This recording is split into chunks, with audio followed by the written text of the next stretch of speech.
Ron DeSantis last night,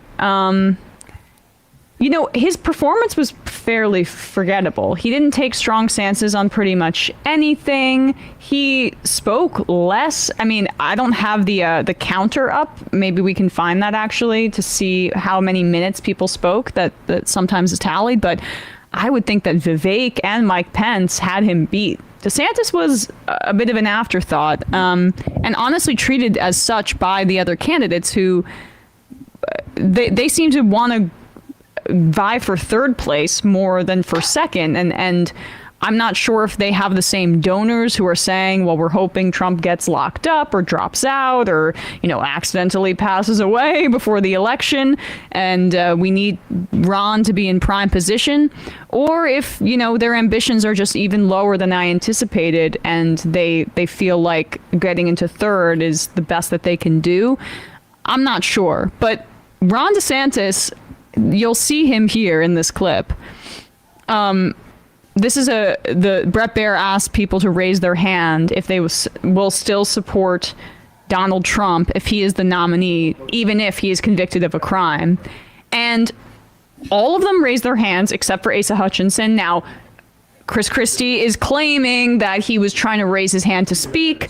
That's a very dumb move. If you're just okay. He has a scratch, right? It's a very dumb. Just scratching my head. Yeah, I got an itch.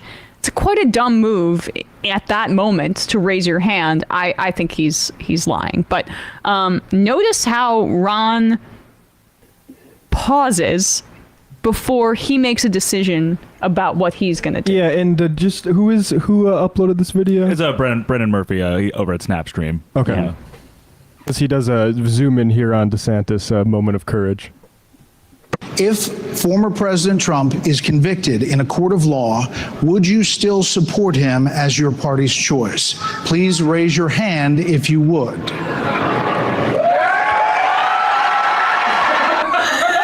It's so good. Let's do that one more time. Cocked, more like Ron Weasley. Yeah, more like it. If former President Trump is convicted in a court of law, would you still support him as your party's choice? Please raise your hand if you would.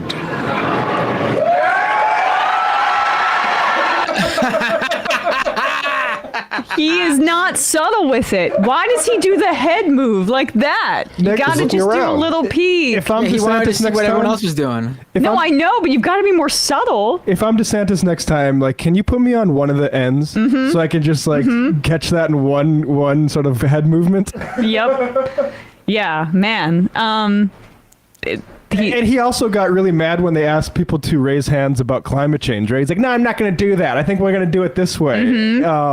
For that reason. I think that's a good little strategy. Look, I think all these debates should be done through text, submitted answers to questions and stuff like that. I think if we really wanted to drill down, that's probably a better way to do it than this performance stuff. Wow. The theater is good for ratings. To the extent the performance can reveal anything, I think that's revelatory. And putting these people on the spot with a simple raise your hand, yes or no, is a very funny way to see that whole prep and stuff go out the window. Because it's damn, I can't be the only one on here that says it's wild because he looked to the left.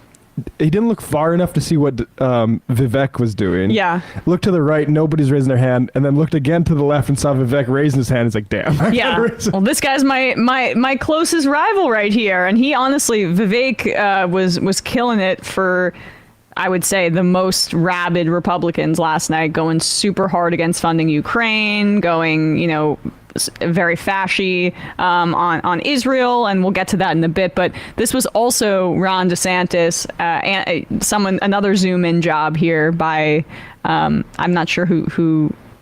Oh wait, maybe this is not the zoom in clip of this. You'll just have to catch him struggling to smile at the end. Someone else did this, but these were his opening remarks of the debate, and try not to fall asleep. Is in decline. This decline is not inevitable. It's a choice. We need to send Joe Biden back to his basement and reverse American decline. And it starts Those people have money with in DeSantis. understanding we must reverse Bidenomics so that middle-class families have a chance to succeed again. We cannot succeed as a country if you are working hard and you can't afford groceries, a car, or a new home, while Hunter Biden can make hundreds of thousands of dollars on lousy paintings. That is wrong. We also cannot succeed when the Congress spends trillions and trillions of dollars. Those rich men north of Richmond have put us in this situation. Kill and me. finally, we need to lower your gas prices. We're going to open up all energy production. We will be energy dominant again in this country. I showed it could be done in the state of Florida. I pledge to you as your president, we will get the job done, and I will not let you down.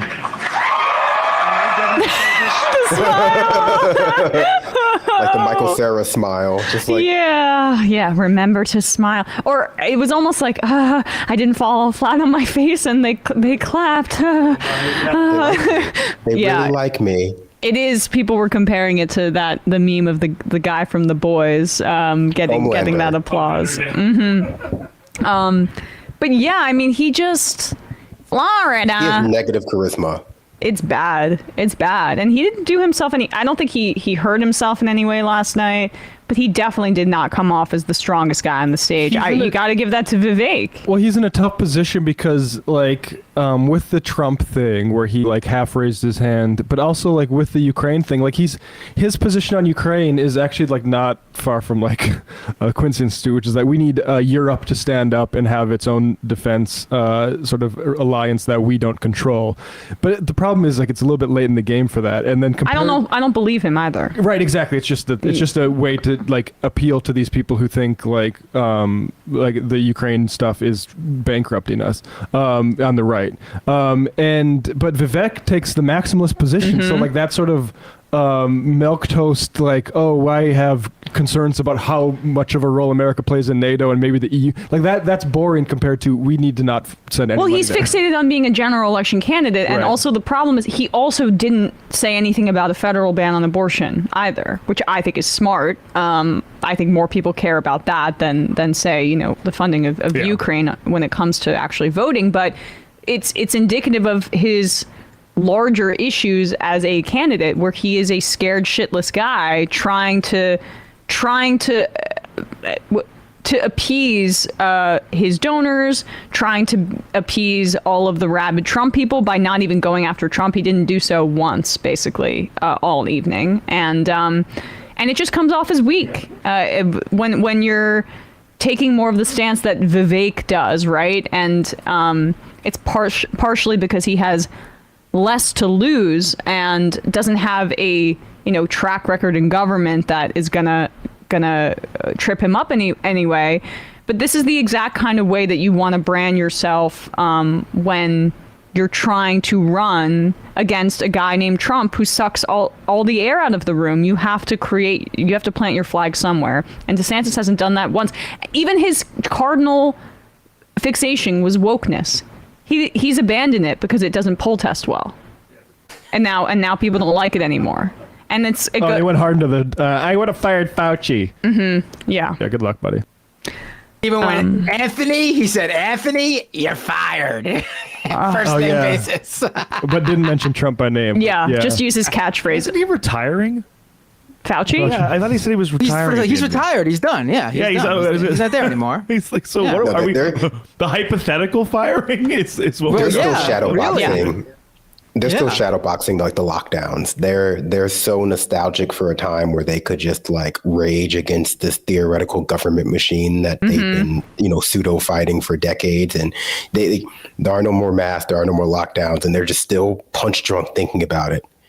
I don't think in a general anyone gives a crap. I don't. I think like the Vivek stuff or Vivek, whatever. It's okay. The like strength that we're seeing, like I think Crowder crowned him the victory and stuff like that. Like that's just relative to the cloud of gloom that he's standing in front of with DeSantis. Like I don't Totally. think, because like But it's all relative, Matt, right? You have this polling thing, right? Like some pollster had like Independence was polling them live, and they're talking, and they have this polling on this moment where he calls climate change a hoax. And the thing about this whole thing is like it looks like the strong thing, but actually when you parse it, he's being a pussy, because he goes on to Twitter and quote tweets Joe Biden, said climate change is real, by the way. He said the climate change agenda is a hoax. He said that during this thing. Exactly. And it's like, you can't just like that. I agree that was a weak moment for him. But I think overall, when he's taking the maximalist positions on Ukraine or on what else? I forget what. Climate change. Yeah. Pardoning Trump. I think that is more of what appeals to a Republican voter than being, scared to say anything controversial. Yeah. But here's what the independent voters reacted to his climate change thing. The yellow line here is the female line, and then the green line is male, and the gray line is the total for independents. Let us be honest as Republicans. I'm the only person on the stage who isn't bought and paid for, so I can say this. The climate change agenda is a hoax. The climate change agenda is a hoax. And we have to declare independence for it. And the reality is, the anti-carbon agenda is the wet blanket on our economy. And so the reality is, more people are dying of men bad still kind climate of there with change him. policies than they are of actual climate change. Yeah. But if you're not really trying to be president, you can do that. Right. Because other guys are worried about winning in the general election, and they're not going to act in that manner that appeals to, the most insane Republicans that are going to vote for them.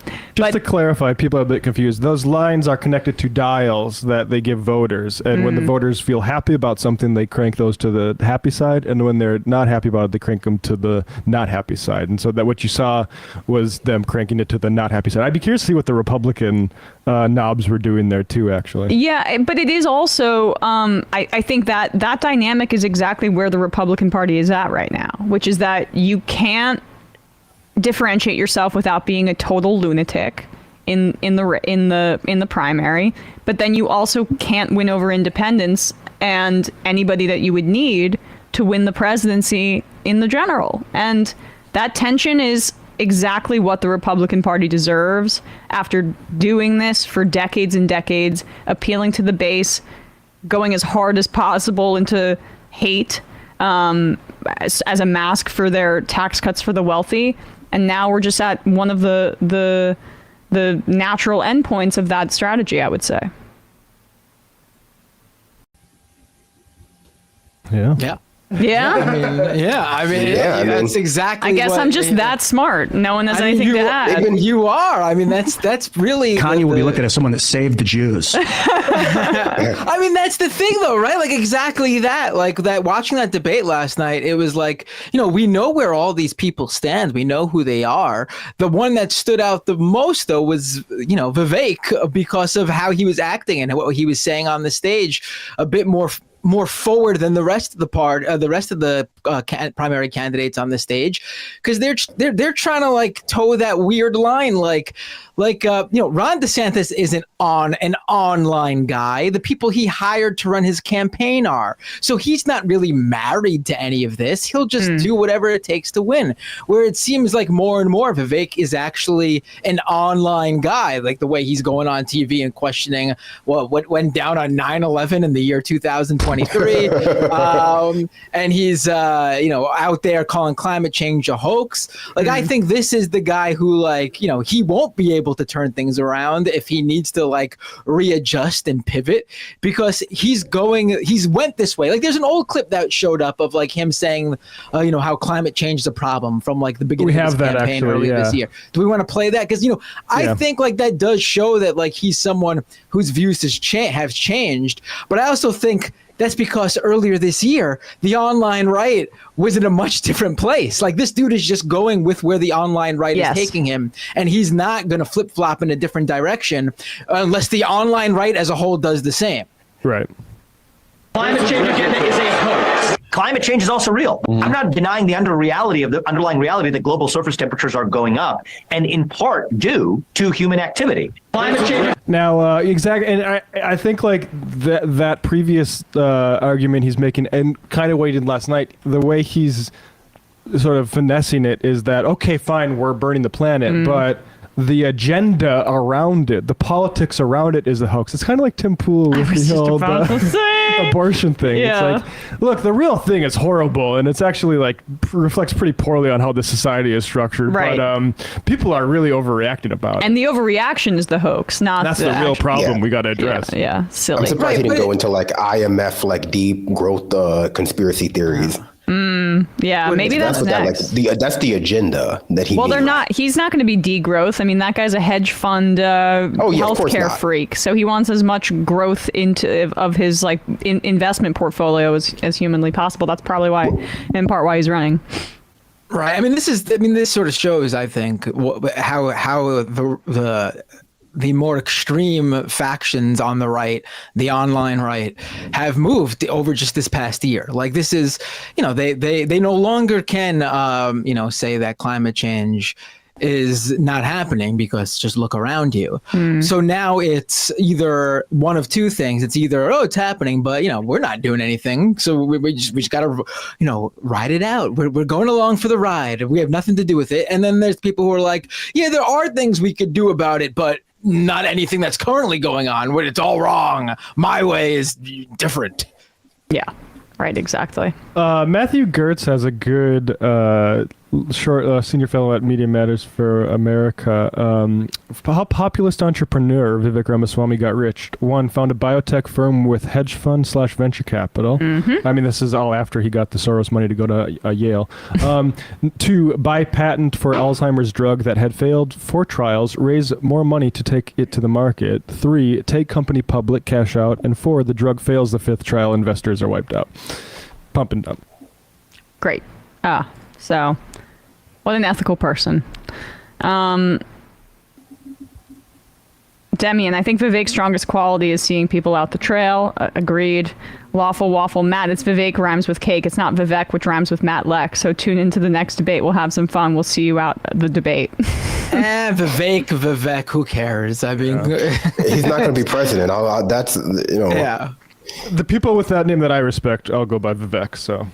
But what people? I saw people say like, really what and I think we mentioned it earlier too. Like, oh, what we're really watching here is like people vying to be Trump's vice president. But like, let's be honest. Let's say throughout this primary, Vivek ends up in the number 2 position time and time again.